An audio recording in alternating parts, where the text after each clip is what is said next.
ওম শ্রী গণেশায় নমঃ।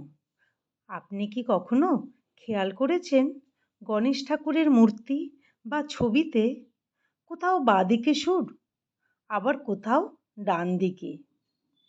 এটা কেবল অলংকার নয়, এর পেছনে আছে এক গভীর আধ্যাত্মিক প্রতীক ও ফলের পার্থক্য। আজ আমরা জানব গণেশের সুর ডান না বাঁ দিকে থাকার অর্থ কী, আর কোনটা আমাদের গৃহস্থ জীবনের জন্য শুভ। প্রথমত, গণেশের সুর বলতে বোঝানো হয় তার গজদন্তের দিক, যেদিকে তার হাতির মতো সুর বাঁকানো থাকে।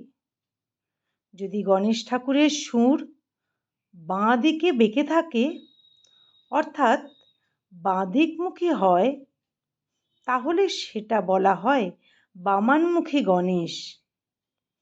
গণেশ ঠাকুরের এই রূপ শান্ত, কোমল এবং শুভ ফলদায়ক। এই মূর্তিকে গৃহস্থ জীবনে, বাড়িতে পুজো করার জন্য সবচেয়ে উপযুক্ত বলে মনে করা হয়, কারণ এই রূপে তিনি সহজে সন্তুষ্ট হন, অল্প নিয়মে পুজো নেন এবং পরিবারে শান্তি ও সমৃদ্ধি বয়ে নিয়ে আসেন। অন্যদিকে যদি সুর ডান দিক বেঁকে থাকে, অর্থাৎ ডান দিকমুখী সুর হয়, তাহলে সেটা বলা হয় দক্ষিণাভিমুখী গণেশ। এই রূপ তেজস্বী, শক্তিশালী এবং কঠোর নিয়মের পুজো দাবি করেন।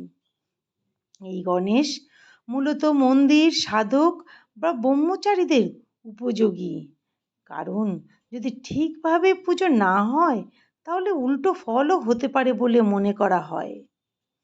আপনার বাড়িতে যদি গণেশের মূর্তি বা ছবি রাখেন, তবে দেখে নিন তার সুর কোন দিকে। বাঁ দিকে হলে নির্ভয়ে পুজো করুন, নিয়ম মানলে নিশ্চিত ফল পাবেন। কিন্তু যদি ডান দিকে মুখী সুর হয়, তবে খুব নিখুঁতভাবে পুজো করতে হবে, নয়তো গৃহে না রাখাই ভালো।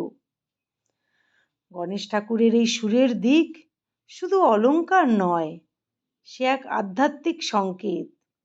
বাঁ দিকে সুর মানে শান্তি, কল্যাণ ও সহজতা, আর ডান দিকে সুর মানে তপস্যা, কঠোরতা এবং শক্তি। তাই যখন গণেশ ঠাকুরকে ঘরে স্থাপন করবেন, তার সুরের দিকে নজর দিন। বুদ্ধির দেবতা, শুভের সূচনা যিনি করেন, তাকে শ্রদ্ধা সহকারে জানাই প্রণাম।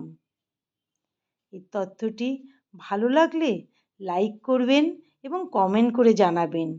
এরকম আরও নিত্য নতুন পৌরাণিক ঘটনা জানতে চ্যানেলটি সাবস্ক্রাইব করুন। যদি কোনো ভুল ত্রুটি থাকে তাহলে একান্তই ক্ষমা প্রার্থনীয়। নমস্কার।